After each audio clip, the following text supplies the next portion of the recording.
Hello, good morning, and thank you very much for tuning in to NEAT 100.9.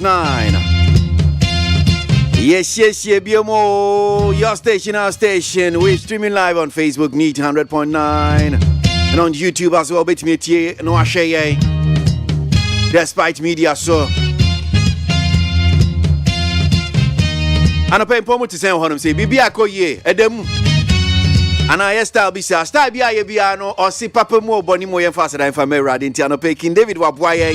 Yedia who ashe radin sa a brasso see betty near coso my ganamo. I'm on your same home come a delbon cratan in ye diacotini. Ewa internet so yedina de bremano pay. Akabesi madunkuno na no siabon tibesi madunkuno da in media. Medin Semwa Ediakotino News Online Portals and the Bebremo. Yabeji the front pages of the newspapers. And Sana Nunsia Bokay. We join the news feed for the major news bulletin at 6 right here today. On NEAT 100.9. Ghana MONTIE. Yano Pejumedie so KWASI ABOAGYE. Your early morning rise. I am here to serve you.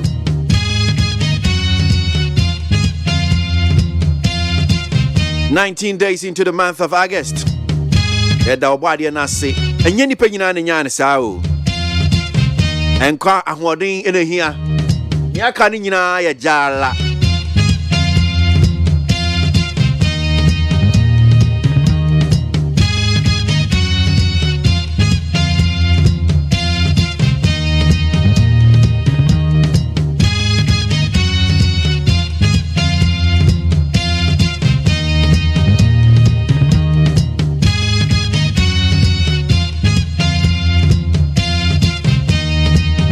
Enche yabashasiye na me the news online portals in semino minimum achebi.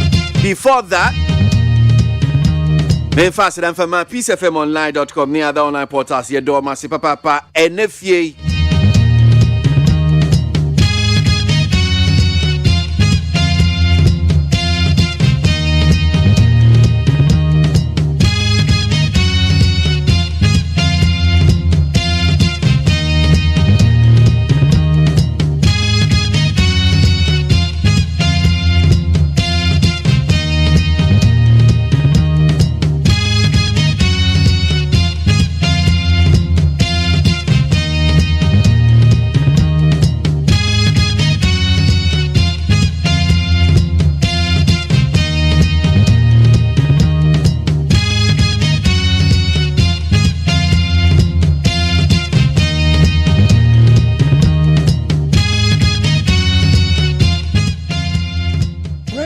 Yesterday that broke my heart.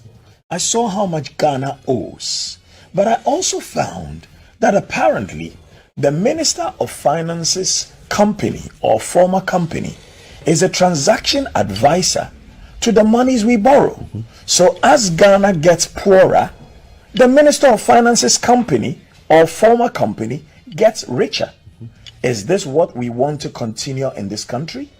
Do we want to elect people into office, give them their pay and their perks, and then allow them and their friends and their companies or their former companies to be the very beneficiaries of the woes of our country?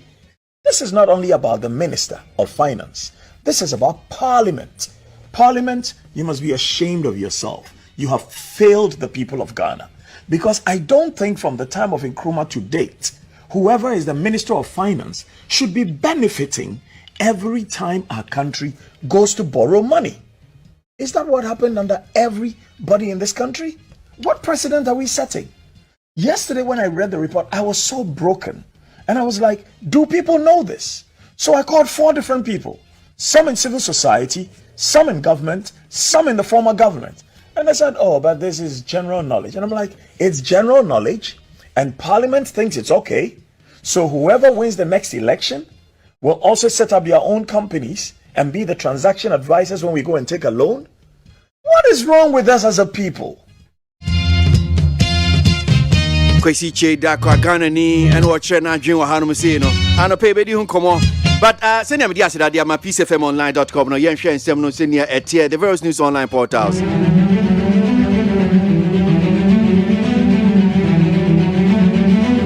Police moving to stop Katanga and Conti clash at KNUST.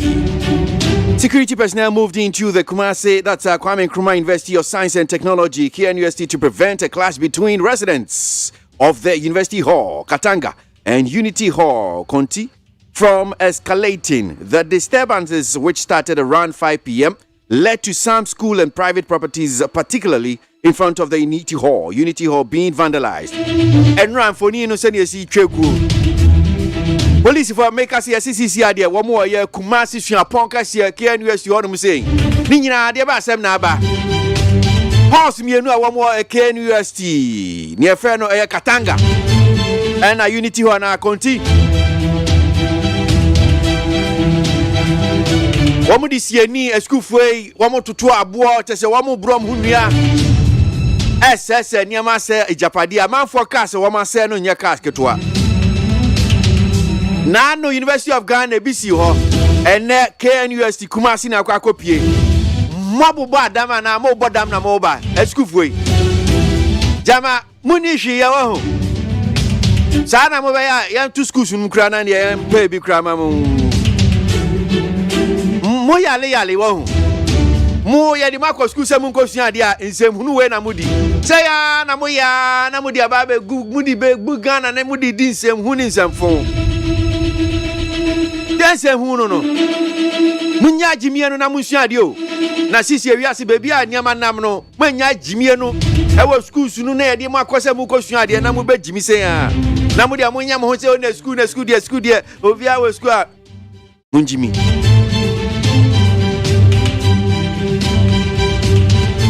Mo ha brochire schools universities na wa no se o mu jimi sen ya mu jimi.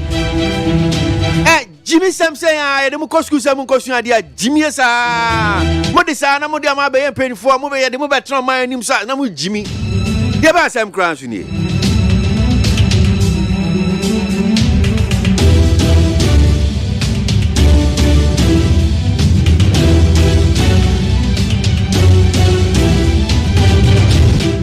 Data Bank and Black Star Brokerage not advisors to government, says Finance Ministry.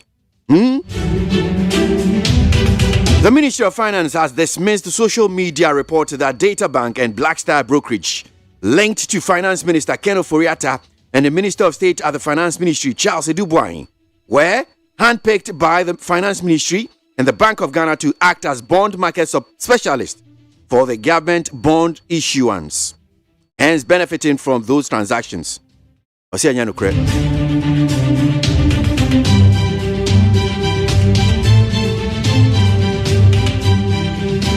So, I'm out for being more concept a data bank we no say a Oracle for Ofori-Atta and can na a data bank and paying for no be home. Okay, I'm say 2012 crowd say no, or else or the Dibrene de Ato say. But still, I'm out for them, yes, Oracle for Ofori-Atta since a data bank or come where you are Modiano and still or come home the Osa no more cano and a Black Star Brokerage. I don't see a company back why you see a rat Charles Edubwai, Deputy Finance Minister, so I don't so. Na first pa no penny. I said Nedia. Aye.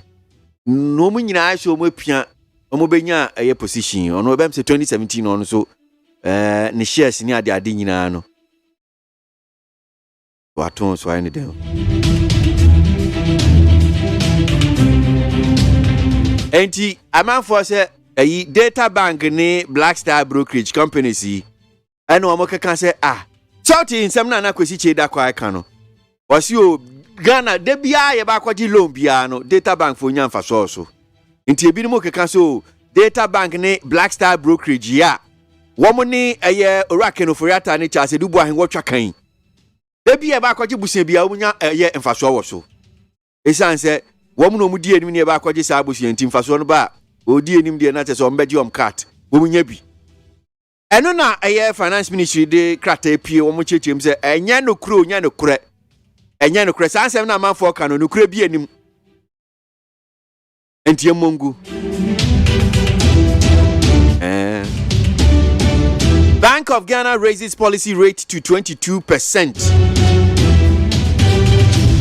Dr. Ernest Addison, chairman of the Monetary Policy Committee, MPC of the Bank of Ghana, what they are to and TCCR Bank of Ghana has raised the policy rate by 300 basis points, BP, to 22% in a historic move meant to ease growing inflationary pressure and contained the heightened fall in the value of the cedi. Bank of Ghana, CCR, Kwajibusia, Umapijim.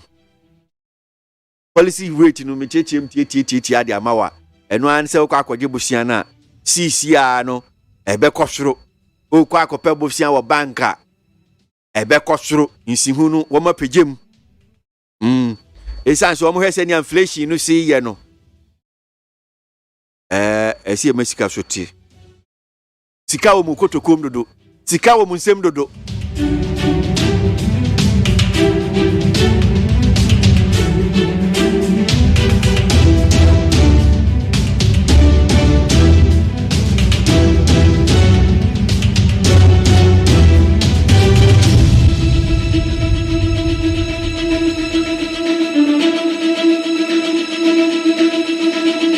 Baumia blames economic woes on COVID-19 and Russia-Ukraine war. And banking reforms. Government has blamed the country's economic crisis on the effect of the banking reforms, COVID-19, and the Ukraine-Russia war. Vice President Dr. Mahmoud Baumia, speaking on Wednesday, explained that the banking reforms cost the nation $7 billion, an amount he argued could have been invested in the country's economy, if not for the negligence of the previous government. So, I'm opinion about the said, well, how are you name Mrs. Ghana had banking reforms?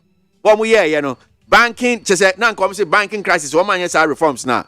And COVID-19 and a Russia-Ukraine war. Now, what say Ufa banking reforms now?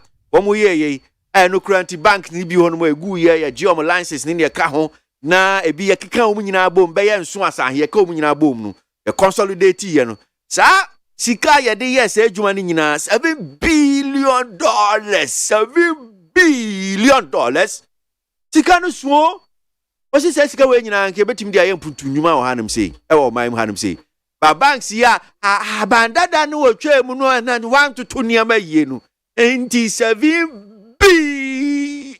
okay, so you know now can because in this case $7 billion in this case to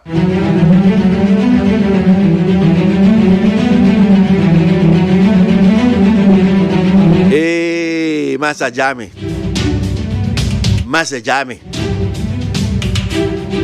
$7 billion men can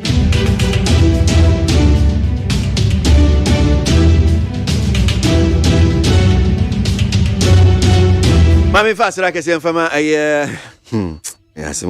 isfmonline.com. But you see arahu semba could be so see amount for and also di akotin the various news online portals what I'm saying. Ghana ni Arabia or US abrochimemu make say arahu sem kase uchi taxi ewa abrochire na wofa unsi taxi adwuma dia obefa amount okofa ye mamu ebia na se de ye nkoda bi ofa omo enkoda yi odi omu kosi bebi omo ko no munsi fo mu fam sika ma mwesi am fam sika ma mia enkoda yi edi ni mpamro mu start so mu dwane no so se metrisi mu ajum sika enkoda di papa mpamro ati so omo bro no papa femu ahwere ne nkwa make us say yes ye omachimu mienu. So 2 suspects arrested in connection with the death of Ghanaian taxi driver in New York. The New York Police Department, NYPD, has charged 2 men in connection with the death of a city taxi driver. The 2, Austin Amos and Nicholas Porter, both 20 years old, are said to have turned themselves in. They have been charged, among others, with gang assault, manslaughter, and theft.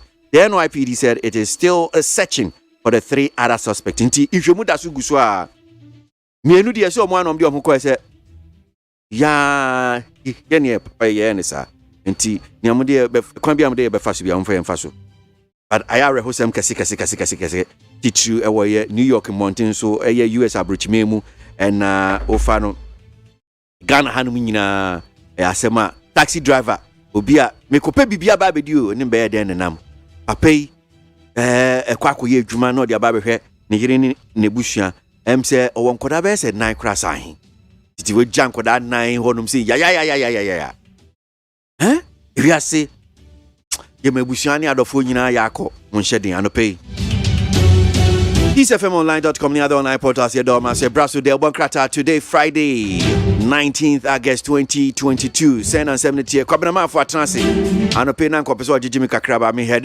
no ekeje wa akode so atrance anope wo mo ba be boaking kind de bonkrata no e dia man ara overkwesi yonkwe yo abusuafo Ghanaian Times de bonkrata anim na metine wode aba no wotre se enkofo bi a wo makose kwaye bi mu a wo mu tu afamu agudie ho no Minerals Commission tires wo mu ma wo mu license bi ase wo mu nkose kwaye brentuo no mu nkotu afamu agudie ewo ta no ho no mu a ye bo mu amane no owura Asaki Awingobet ene wo ka tire FDA fo se wo mu de esambi ene shi tibia ba be wura Ghana ha ekọ Central Region ni Asante Region wo mu de ba be ye pano na ya tire wo French kasa FDA fo approve ye customs ni mu se sa nioma nyina wodwomu ankofo eton Minister of Education Dr. Seya Wedutum na awatimu waya ho to pa trese ensem bia wode betu da no wo mapa ne ho ntoma sa da bi ma spend this sky workshop wo mu tasa da bi sa brede ba ko aba ba kan woni se etumeko bia ya fro no se Tanet Limited en wo mu ni ministry no akratie wo mu tasa contract bi ni sika bi ekomu no etumeko no se trasa da bi asam no nya sa na tia wote wononyamfo Dr. Seya Wedutum mfoni abatu de bokrata yenim ha na the graphic de bokrata na me de eto aso Ghana mampanyin na adu danko akufo adofo nyi de nim ha and most Reverend Dr. Paul Kwabrabwafo oye presiding bishop at the Emma Methodist asafo no ono so de nim ase na wakasa kire mu se Ghana ye daache efe ne be ye yie enu ti Ghana fo ye no mabuto ye mu nsuo ne enti aba na chia koni esa biara so na mrepa no ewo no mo adema ne ma be ye enche kra ye kan hu se Nyankopon eguso wo ye adwuma na what the right Reverend Professor Joseph Obri Manteyaboa onu ye moderator at the Emma Basri asafo no enu ode to abe ye nim se aban sa oso ne ma na mu odu kine wa utimi suesi bebi no yi bi egu ma kire no aba be fa ne ma no 3 SHS no esa ye review e policy nim sakramu na obre wate bre obre dodo adan na wo chema no wo se 2022 job fair no Nyankopon ya aduma edu so a enyuma ene woni e be fom adwuma be ye be 6000 ene achirewei aye the daily graphic de bokrata na de bokrata daily guide anim ha say what the His Excellency the former president John Dramani Mahama Mfoni abeto an wo bi samampeni se ada no wo sha Ghana fo akomfo efa no free senior high school no enkwada nya duane ni wo mu ko school that the quality of education ayesose ne yensanka in the name of free senior high was ramampeni se wonya review na nya dudu onwura ne ye pade ye papa de amagana fo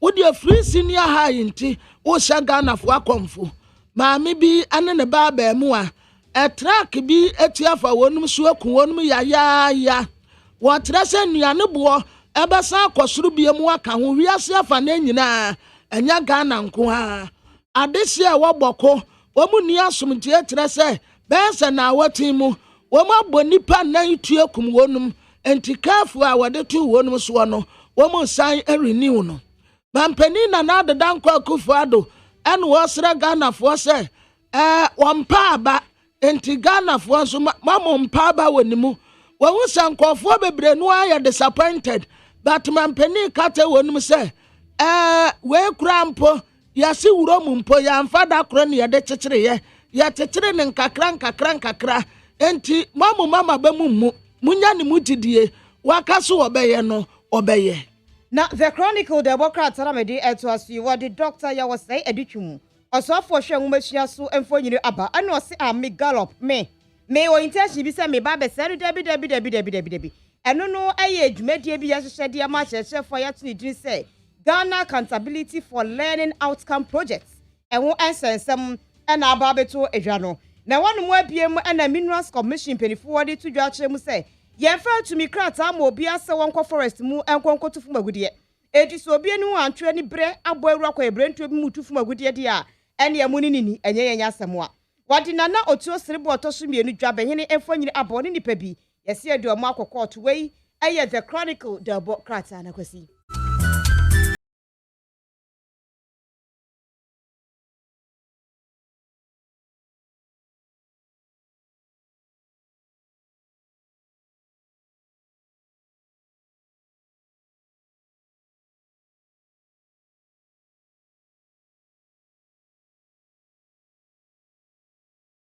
Abo Nunsia, Ahaye Peace, 104.3 FM, okay, 101.7 neat, 100.9. Yawa Ship House, Wabeka Junction, Accra, hello, 101.5, Wedum, Kumasi. Oh, my ma, Yamamunina Chi. A brother says, some of Yabuan no Ghana Hanen performance, Yadebram Nakasiabwe.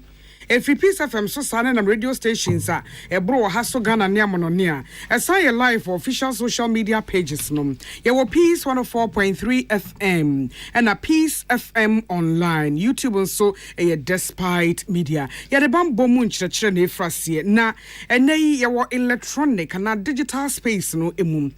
Bra wo hon mu nka bi nhye mu no ahuso anya alert bi wo email mu obi send email bi dia bra nipa no nim ne ba bia na ba bia si bia ha na ko bia ha na click on way na yesay hackers na de tietie na miamia so wo mo ba ju email na kenten so na otanye yom dia kodin semone etia basa ya hweyie mail a wunim akira kwan address a wunim na sa church link ahodo no enye ja wo ho ewo ho afa obi timi frɛ wo sɛ de sister neofo no ma se so monsa no obɛfrɛ ne wadi nkombo bia te sɛ de wo yɛ manifo anaasɛ business bia ne na ka ho asɛm offer bi a wanya sɛ shine or eye azafo no a wo ho mobile money ne so na alert bia bono bia ka kyerɛ sɛ mepa kyɛw ma yɛsɛ sɛ kwa de ma send sika na wrong aba hofo no mo so ate wo ha na bibia ba allow cash out wo so nka se wo yi sika bia etu kwa akomia 1 and 2 allow no akobo password omo de beje ma we nyina hia ni da ho eti dia wo nyeye de wonnim na wonte ase na anya wade a wonnim se we se bibi ikoso se no o frew kana business bi se frew eti e pese o yesei Shano I Bambo mu kokobon sem yi every piece of me kase bopno so ye ne national security na to abasako mu a ye deba kase bonu mu sem ni Chief Executive Officer ya ono Neda Mental Health Authority ano edi ato Ghana man nyina enim se adwene bi eni susudua bi ede ato omanfo omanya adwene mu yare ho no emmoa emma ne kono enkonkan enti yenhwe ne ensesa enra kumase MONTIE so KNUST esukufo no omasa bode omasa niema Sanso ena atoye mantemu so GPRTU chairman na wo hono mo wode atu edwa ese hu behia se wo ba transport unions no wo mo emu a huroye bi ya pagya mu entibambofo emomani na ho EPA guso cheche hyehyɛ hodo no a wɔyɛ na wiemu nsakraye ne atenaye sɛ ne abɛfo kwan so no yebetimi afaso aso ano a yenya nsunsanso bɔ ne pii Ghana ha we ne nsankaya hodo ena no pɛya bɔbɔ ne nyina no asi nkonwa ede bremo Asidan come this sweet chocolate drink and pay the only here in so share. I can kind for what and can a me, mammy be a macqua for me.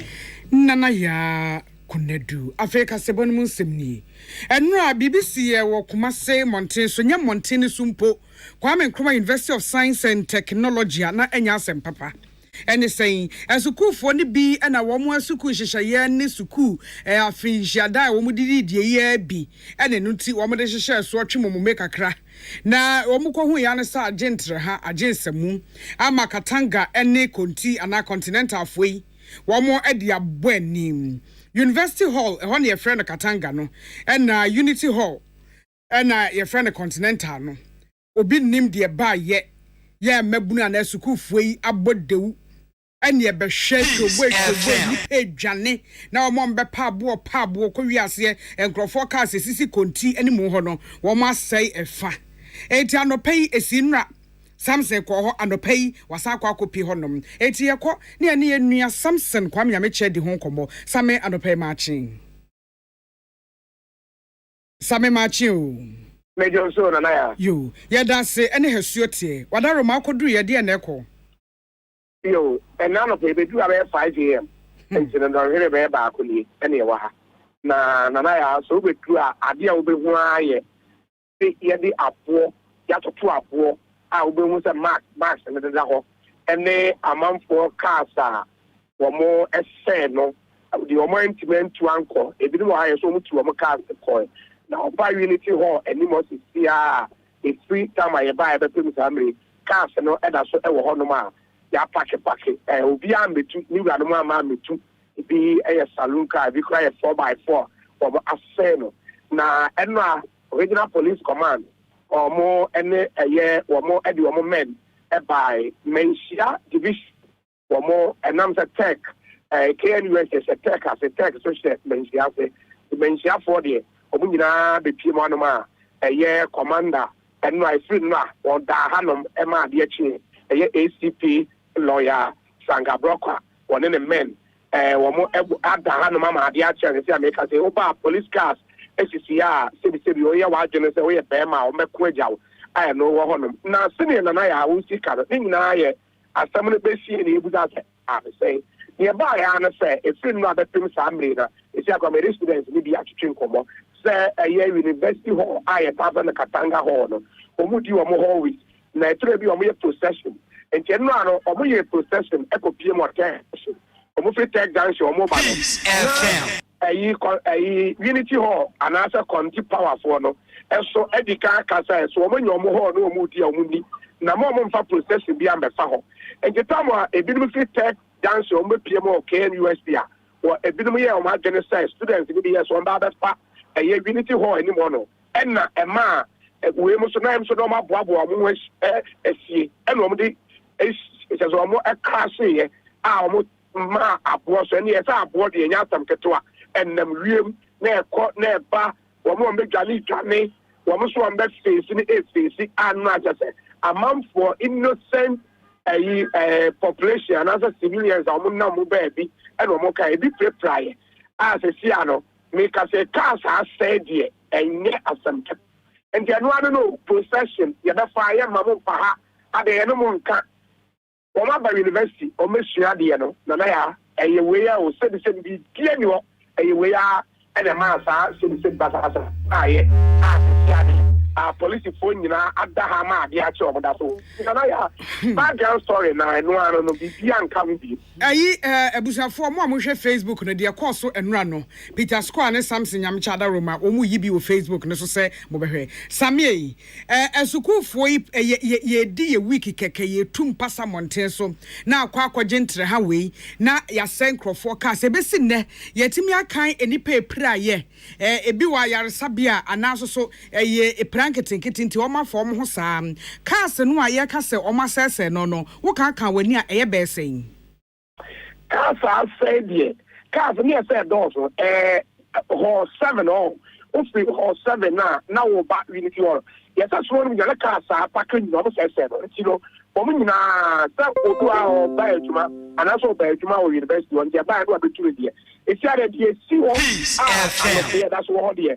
But the car to pay more than 20. I see a park one, yes, but the cocoa near that also. Omo prepare ni pa pride that and nam say no abeto samre no so na administrative and yentimi hu ni pa do just say bi an ade achi and be check various hospitals and I believe so so on the police stations that are report ni ato omo yenchi obi a empembe ameka say there and ma say na administrative no ka police for no cry say omo chi obi a na ya wan ya ka asem ko abeta say nemo omo chi obi omo chi ni panom bi efi say you know, such as the Abel Yarichi among for the police for Yadi, and the KNUS was sort of cameras near the year, you know, Yancho mother, or more years I know matter, and the police for an area, and she had a minimum say, and then in Nuruste, and a reality, no much. You, some yada say, that's why I'm not sure who you're in am way. Must say. I was for you something come your mission ye, and once a new chagu, our social media, official social media pages, and the Peace FM, a Peace 104.3 FM, and a Peace FM online affair, despite media and so. So there's a match, not just a shame, a bimu crab to a dear ass chrono. ɛna no pe obetimi akan aduonu ne akyire over 20 ye di whole week obi na ko bo obi ya kotwam ye twam obi anim obi sima emfa whole week ni metwam yen ye hall anim wodwen ho a onte ase a wa anwene ho enso wenom aye nyame abode a wo mu wo suapom na wo mu sua de na wo ma ba behwe ye wo mayi mu Samson kwam nyame chama ne boa na semkroya mo no aprosifo nso e de aba betu dwa SSC ade wo mo aboa ama komye aba bepie mo e wo kwam nkroma suapon emu basabasa ene huroyi a ma no muso e wo Katanga ne Unity Halls wo mo entem no sesi ade adwobre aba na Facebook page and wo mo de koto ho no se sesi de wo mo kita bibia mu bibia ekoso kama wo mo ye hwehwe mu fi kofi kwakosi ase na ne nam so ne wo mo etachire masa sebe asefem sem we ade we yanka hu yempo ese ne di kanka esie mpo no wo mo hwese saafo ni nyina prosifo beche wo mo na wo mama emra ene wo mo edi enti wo mo chese wo mo fa kwan so ede ato wo manfo nyina enim titiri wo mo a ebo mpempe e wo suapon mu afi adesuafo ni bia wo mo aka wo ho no mo no so obi anka na koma ento no yem na wo mo nya ni da so e wo prosi adwumako no se wo mo e wo fom ya wo mo ehwese bibia ebekoso tote. Executive Director of Environmental Protection Agency Lawyer Henry Kwabnako Kofudi atoja say na tan no aye hihya hodo bebre ni abam aban edi kasobum amansan atena ya hodo enso omo ene wo nyina fa adwene ekwampa ebefa so ayatena ye ho bambo bedi mu na nkanka ne abefo ne ma ye de boye ho bra ene enema hodo a eboro ewo mu a ye wo se dada ni ye ne nkofensu sanso bonem emfa emre omanfo oso mayi mu no aban de ne sa sha pamoma ene amansan mu enhyehyɛ ahodo broni se agreement and conventions bebre ase ye bimpo eye UN enhyehyɛ ahodo a wo mo ye ni bim afa eniema ye tuguo no sede enya sunsanso bone wo manfo ne atenaye so na saa niema bi eye chemicals bi so eye ewura keke sede ye si ehwiegu ananso ye gya ne kwan no ne sunsanso bone ne kwampa ebefa so a ye bekorakora no na enye ntre ha Emma Messay or Manfo and Fa Pumden how Emre and Wadrin and a warm afa, warm to near maybe bream. Now say walk a sample what the 2 Myanmar and Crankranuma private organizations are, warm mobile recycling facilities a hood warm, now and near money be. Ya wo to agua enye de wo to atwene na ewura asasim na akwa na ne ananso asase amene no ebi etese ye TV mobile phones asai digital ne ma bi ekwan befa so ebeboa no na de asai no enyo haw ne sunsanso bone e wo atena so nyina wo mo eye wo de asemi to dwabra wo ye nkyekere dwumadiem ema nsentwerefo ekyekere enhyehyeye a wo mo de bedi ehun kita ho enkrato ye wo mu ne nkyekere no wo mo de ebeye adwuma ebi ase nyina ye bambo ene kwan pa ebefa so a ye bekrakra niema hodo a ye de plastics ana rubber eye no man mu ye wie na ye de ba man mu na ye koto de ba na ye de boy ho bra ye de di adwuma hodo na ye wie ni se ye wie no ye hia bio no kwan ba ne fa so a ye totwene o fridge dada na o yusuo no wabusa ahwese ehene na wo bay o television na etikopo na o wasesa no na wakofa flat screen no no efa hene nyina ya de a esese de kwa adwendwene ti no ya ma nyumakuo no bi ahodo ya nkrankra nyumakuo ya ma won tumi krata so monfa mfididwuma nsi ho ye friend no recycling facilities nti ye pekwan pa ye betisa ne ma nyina ye tubol egu a na ye ko tuwire egu a ye nkan nyina mfu a ne mum ye de no begu fa ba bi fa ako Odiboka say Executive Director Environmental Protection Agency Lawyer Henry Kwabnako Kofu William Gentu na diamane boy baye Chief Executive Officer ya Oda Mental Health Authority and Professor Kwesi Osei edi atoga na men nyina nim ese adwene bi ne suban bi a yenya edi afa omanfo a wo mo ewo adwene mu haw eho no wose ebraso se wose sa adwene ni nyina ye yifre sanse ne ye adwene no ya na empempi ne eni enyina so wase obi nya adwene mu hawo a yes obi na aboni dua yes we die eye honhom mu asem enti ye de ne kompaebɔ bia ba kotena mpaebɔ bia wonka sempaebɔ nye wase mpaebɔ ye nanso wo bɔ mpae ne hwɛ sɛ wo ba fa kwanten a ye betimi afa so na ya manipa kro ne enuro ewa ya sabia wo ba fa sa kwan ne so na wo bɔ mpae na ye manenuro ka ho na eka bomu a ayemua na etimi asa nipa kro no eyare wase ye ho behia se ye betwe ho afiri sa na me nyina ho se na ye be ya obi nya adwene mu hawo a ye betimi asom kua na ye to ho na mo amanipa no wanya na yaresa Professor Akwasi Osei esan de to dwakire mu se na nsempo de ye kakra Ghana fo ahyase a wo mo eti adwene mu hawo no ho nsense wo mo eti ase na bebre no a na aka wo yanimu a wase etimi hwe na ye bon ye mu so wo ho na yetimi boa na yetu ase kra eno danchan a wo mo anya adwene mu hawo no ya na yeta eyi wo mo totwene eyi wo ba ko ehwe wo mo nsa ye mfi wo mo a ne benante titu ne wo mo atentoma kra no na chese ne de enye kra bene na monte machire bachire sa na wo chese se abusua na eka bomu na safo no we ada odosonko bi edi a kire wo mo a eno so ye kwan foforo bi betimi afaso aboa ama omanya omayaresa entem wo de sansemi etudwa ebra Ghana Psychological Association wo mo koye wo mo biennial international research conference etoso ensia eho en wo mo ekotu sa na so de sansemi kotudwa wo chese ebeboa ama psychology week celebration a enche wo mo de benche so no etime edimu Prebi na ye fansa how bia wo bekomu e wo adwemu no na sabi adamoni demons any abayfo any homebody any di unya eno kra no ebinu e wo sa adwenu ebesine na skakra ye manipa ye magara vonya ntiase se entisa adwemu how yare tisa de obi anya malaria a minimit penje bu betmenya bi sa so adwemu how yare obia obetmenya bi enti enye a diamond for enye sunsum boni for any diaba it is anti aseno a ye nya kakraka no eye nsakraya ye nije ho na ne ye ka bi o say worum na achi no ye wo adwene hunu bi efa adwum ha yare anti akwade say de adwene bi abata ho nti ye bof ese timi sa adwene hunu efri ho nti e beka no bof say we should demythologize mental health.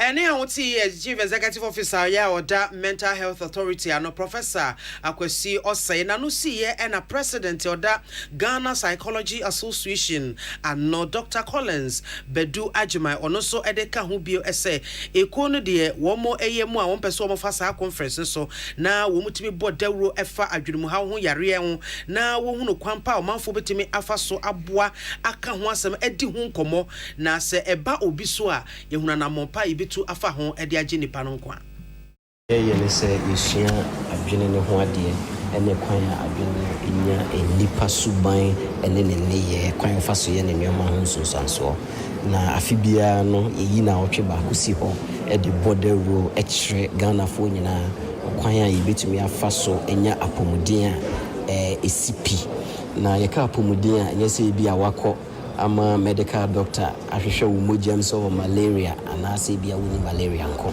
but wadwene no ne awo dwene ho ne wo wadwene mu pressures aba wo so eno betumi anya so kenten so ama ekwan afaso ye onioma no emmasa nti eno ho dawuro ne ye bose ye nyina ye wo de betumi aye de aboa na mental health challenges are in experience no yetumi aboa mamu eti Eni awoti ye president ono ne Ghana Psychology Association ano Dr. Collins Bedu Ajima.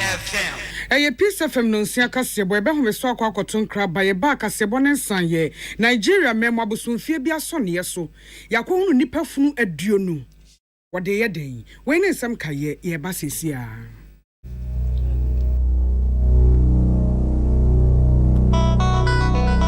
Peace FM.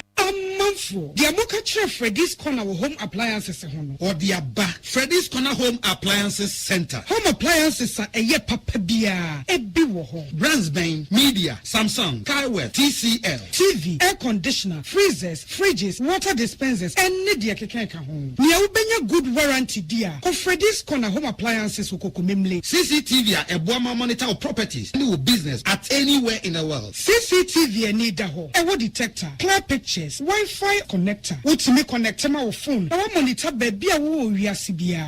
Freddy's Corner Home Appliances Abeka Freddy's Corner Ejosua Hodwa or ton phones any home accessories no. Fresh 0544 959195 and 02079373323 and now so Brako Komemle City Light in Chehwa. Na ye can discounts any achadia. Ubetiasie. Freddy's Corner. Home of authentic home appliances, phones, and its accessories. So wakoma ho hyehyɛ and na ebo periperi de broni kan hardware no a e de na se woye na se woyam so atim so wo be pack na farmer Martin's liver salt tira kwan entem ehwie nsu agu glass mo ate Martin's liver salt no ba ko no na wo de agum wo be hu se ehuru wa glass ni mu na wanom Martin's liver salt ye won orange flavor and ba ko so ye plain wonumu a ho beto nemum edi na anu na ho ntowo a ko hu doctor.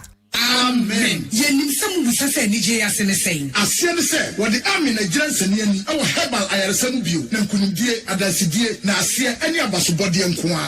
Se wan so wo hwe apomdwem ahotwa a wode abra manfo efiri yentri so ekosi ya na asie. Ehina yade sha ami hu ensaw yade. Wode ne nro ne abefo efidie echi yade no kunu what time. Amin e the herbal modern was signed the naturopathy and homeopathy kwan ekunye nyarewa. Say suku fo fira ne besua ekwania yade heba say ade ewo army we nyina enti e na yade anigye frefrem say sanye paawo yare bi hyehye wo ho ana yare bi abagye akonya wo nipadua mu a Allahu shafi onyame ne yaresafo inshallah enyame adom a ayaresa beba army wodome wo be old snake flat ultra modern branch wa Klagon Tama Road free 020-722-9505 and 0245-275254 Amen Scientific Herbal Hospital.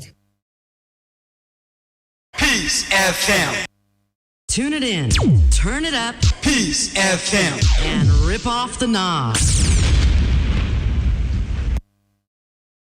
Yet wakasi bono eso atoya mantem udwemtani onu neda Ghana Private Road Transport Union no ora Joseph Kujo enode atoya mantem coordinating council and afi security council no nim ene omanfo abambo ho nsem si wo mseso wo mantam no musani mu anim yayi wo mu freputupro enhia mu na wontonsa enfre transport union se wo atoya mantem mu na omunyo mo kasa chese ne ebeya enkoye se bibi ene namase a enunu eba na anko di hweyo aya ama for eho anko ahokyere emu na wokyere mu se Metro Mass Transit Company no na wotwetwe mu no ena wo mo de sobo kase bo acting mayor ya oda second takrade Metropolitan Assembly no ano era kwabna ono ena ye atoyemantamu swafo so eka home ena transport officer ono ne da second takrade Metropolitan Assembly ano sampanyufo miensen ena wode Metro Mass Transit Company ne de sobo ebo wo mo ena sobo de ebo wo mo no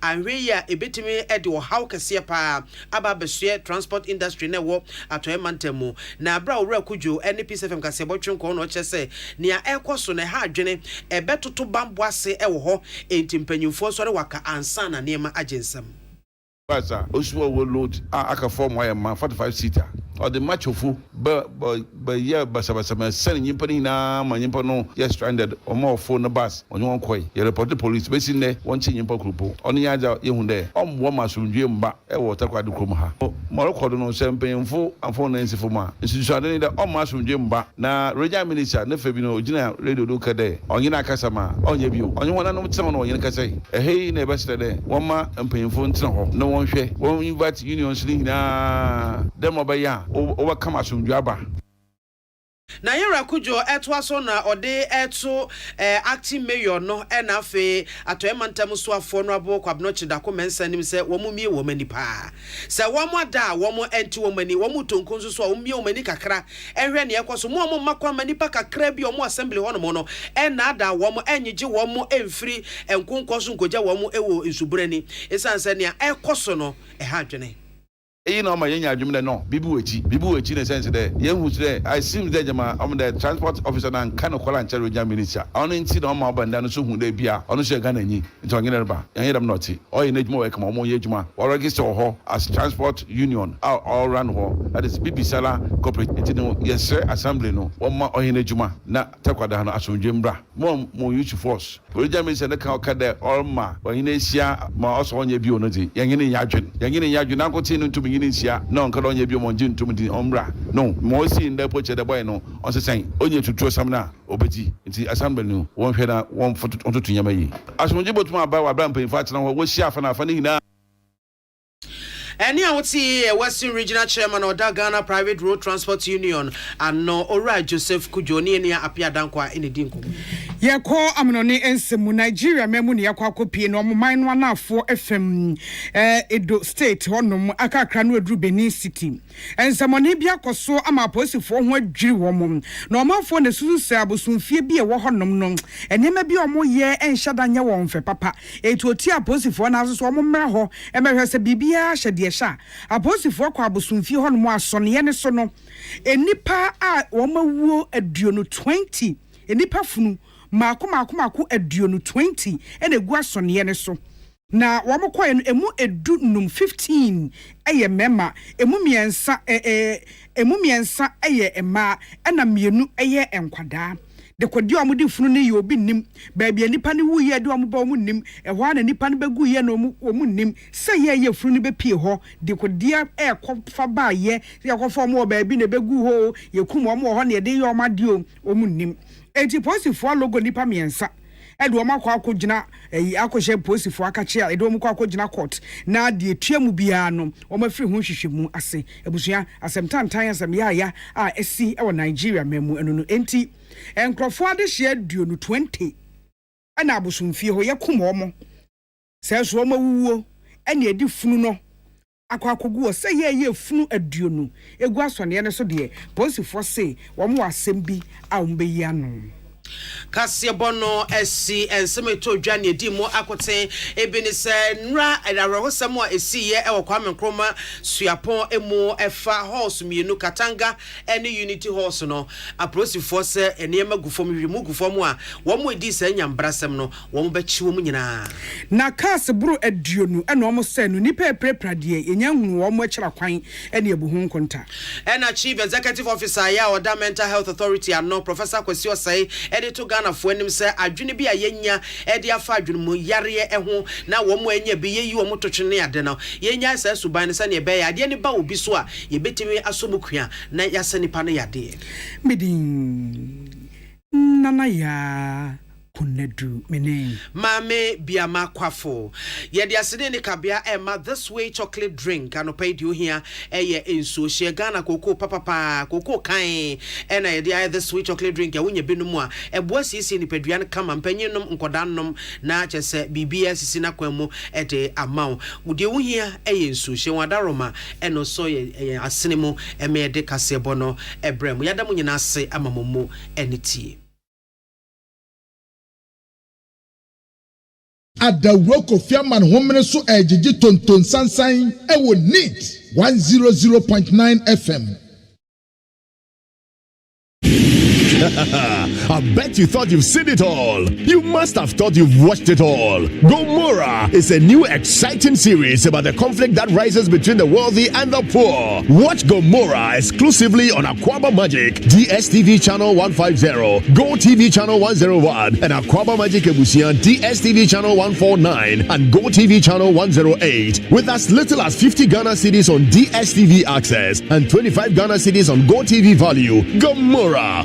Hey, catch it. Listen in here. And you ma beto to dia me baba no hwade no. Twem so betumi a. Hey, now beka. Ya John to mami ensa duku portmanteau. This way chocolate drink. Na kan wo hwe afi bia so beri ni waware ni a. This way chocolate drink. Na kan sia. Asew. We den kan no tumu ho. Me be mo anu nso hye kura dia ka ho. Wo hwade a wapi ho. O ka sa batete e da fom won. This way chocolate drink. Kra cha be pe baba ware yi. Asew. Ye fi ase this way chocolate drink ya sorry no pa no ne yenom ye be hwe fridge nom no se snack ye nya hoho a no ne de serve wo mo ye didi wie ne ye pe bibia bogu ya de so a this way chocolate drink ne yenom and this way no ti anu a he se kire wom koko wom brick wom bibia wom ade wo hia ne so se this way chocolate drink de wo hia ani so se FDA ahwe se adwede nkrato mu agye atum se eye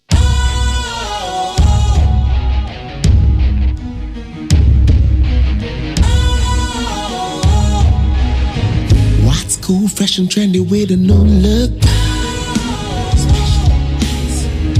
makes you feel real good. That refreshing vibe satisfies you right just the way you like. Do you know? Do you know? Do you know? Ain't gotta do it alone. Specialized makes you flow. Anytime, anywhere. Specialized feel different. Always think specialized. Special Ice Natural Mineral Water. Feel different. Think special. This advertisement has been vetted and approved by the FDA. Ghana Montie, Ghana Montie, Ghana Montie, Ghana Montie. Odisampa Kasia bo Kowaka Tamunsa Amaya se Kasia Waye Onye yimu Nukretrodo Kamakile menkamadini bo Nitafe Mumayentie Kasia Waje 100.9 Kwesi Monkwe by market players in the management of the economy.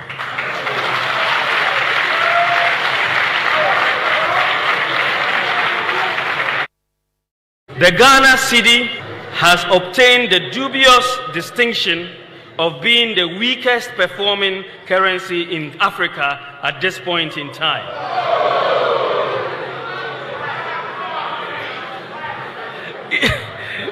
Interestingly, the NDC Green Book claims exchange rate stability as one of their unprecedented achievements.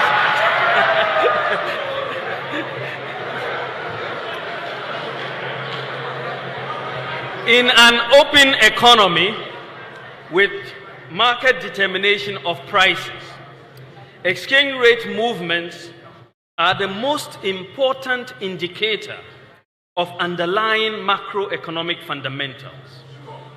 As the saying goes, when in doubt, observe the exchange rate. The lesson from history for governments is that you cannot manage the economy with propaganda.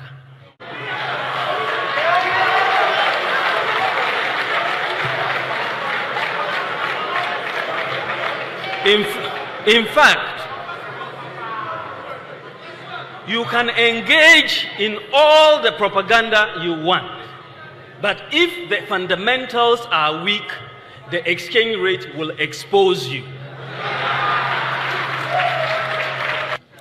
The type of free fall that we are seeing with the cedi exchange rate is a vote of no confidence by market players in the management of the economy.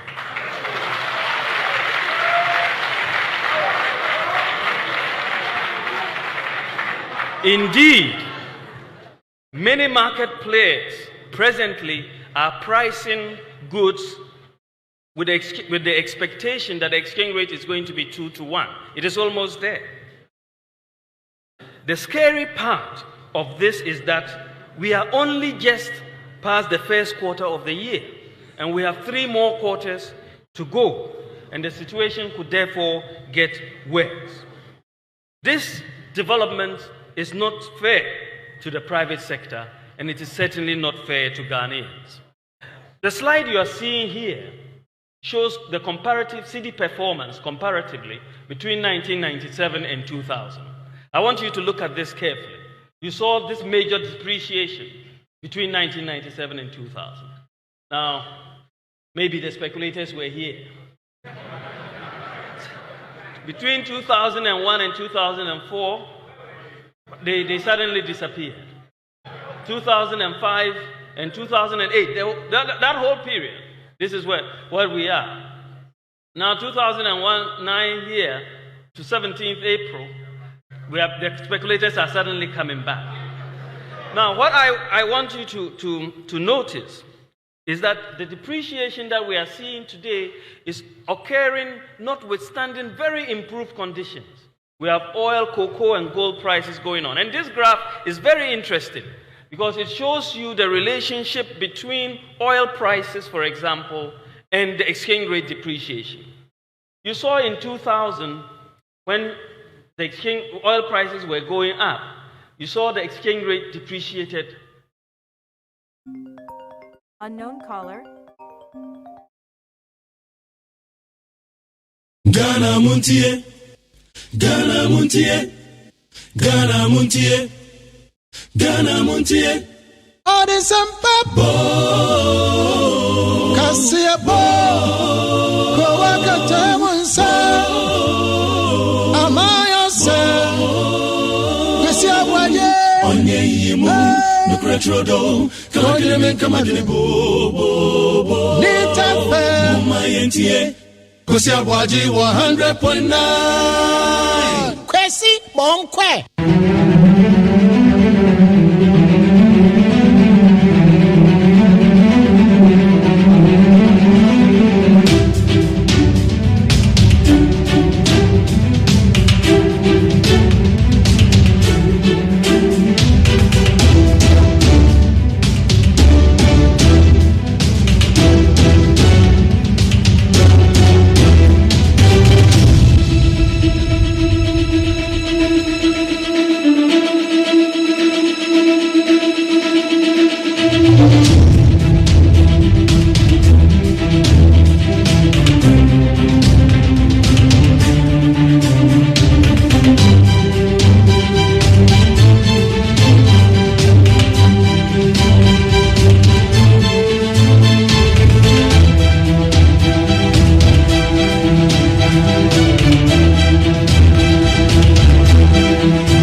Yesterday that broke my heart. I saw how much Ghana owes, but I also found that apparently the Minister of Finance's company or former company is a transaction advisor to the monies we borrow. So as Ghana gets poorer, the Minister of Finance's company or former company gets richer. Is this what we want to continue in this country? Do we want to re-elect people into office, give them their pay and their perks, and then allow them and their friends and their companies or their former companies to be the very beneficiaries of the woes of our country? This is not only about the Minister of Finance. This is about Parliament.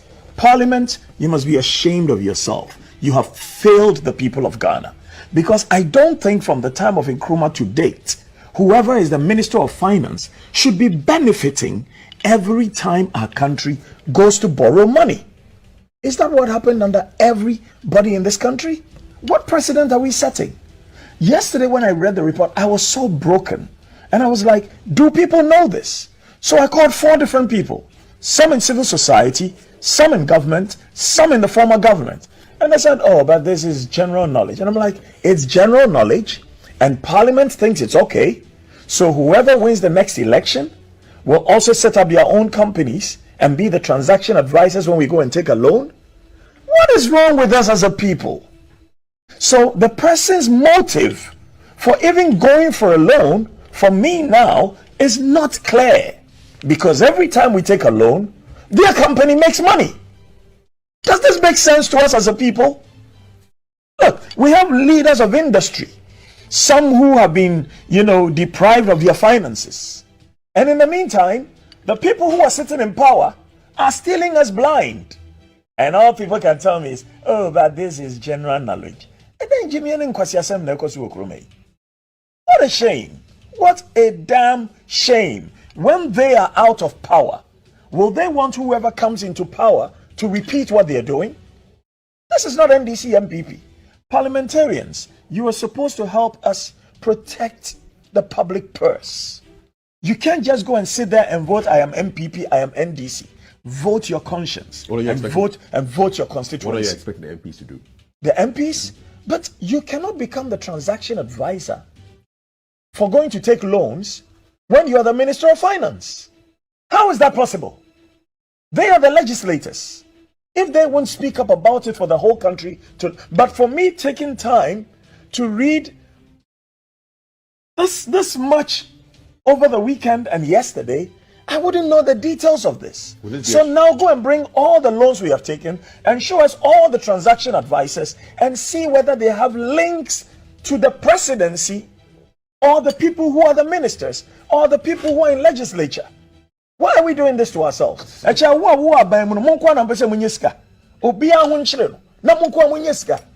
of nonsense is that? Hey, if it's a conflict of interest, conflict of interest is where it starts. So Stride should be on the ball on this one. And where are they? Where are they? Look, right now, Ghana has become each one for himself, God for us all. I was speaking to one of my staff yesterday. He said, boss, I went to buy gas. 14-kilo cylinder now is 152 Ghana cedis. 150 Ghana cedis to fill the cylinder, 2 Ghana cedis for the rubber. When I take 152 Ghana cedis out of my 1,400, how much is left? Now water is going up, electricity is going up. And some people who we have put into positions of authority are raping the country. Why? Why? Sikahiana Mubedi. You are leaving it for your children, and your children know you are doing this, and your children will come and tell other people's children that mo papa and mo bra, because you were stealing from the people. So those people whose parents did not steal from the people will be suffering, and your foolish children will come and tell those children mo papa and mo bra. They be mo papa in Yesika. What is this? And nobody wants to talk about it, because if you talk about it, they'll impoverish you. Hey, massa, obi enkuwa. Wow, if nobody kills you, you die your own natural death. Of interest on the ghost names. How much are they taking from those ghost names? It's bad. But there are things that are worse. And those things are being committed by the people that we have elevated into positions of authority to be our guardians, to be our servants. And through serving us, we elevate them even higher. But are they serving us, or are they serving themselves and their friends and their children? And you see, you're not even surprised anymore when people say that. I asked my brother right now here. He says, oh, Kwesi, you didn't know this? I was shocked. I thought he didn't know. He says, oh, I've read about it. I've heard about it. And we can talk about it. And the news agenda doesn't want to put it on as something that matters. Why?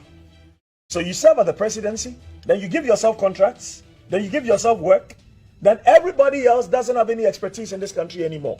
Because once you serve with the president, all of a sudden, you know everything, and everybody else in Ghana is what? Ultra crepidarian. Oh, please.